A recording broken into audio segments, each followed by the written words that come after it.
Hello বন্ধুরা, মা আমাদের আলিদা বিমাতা মায়ের ও যে উপলক্ষে আমাদের এখানে ধুনো আজকে পড়ানো হবে। এই সুপ্রিয়া মাথায় মালসা নিয়েছে আর দুটো হাতে দুটো সোনা নিয়েছে। আজকে ধুনো পড়ানো দেখাবে সুপ্রিয়া আপনাদের সামনে।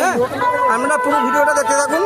দেখুন কত কত কত মানুষ ধুনো পড়াচ্ছে, দেখুন কত মানুষ আর কত ভিড় হয়েছে। দেখুন কত মানুষ ধুনো পড়াচ্ছে, কত ভিড় হয়েছে। দেখুন সব সারি সারি সারি সারি।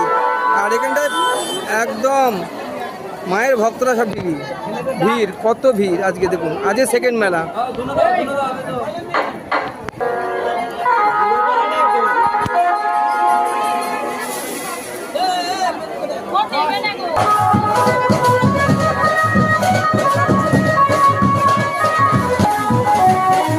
দেখুন আগুন দাউ দাউ করে জ্বলছে, দুটো হাতে দুটো ছড়া, দুটো হাতে দুটো ছড়া দিয়েছে। আজকে মায়ের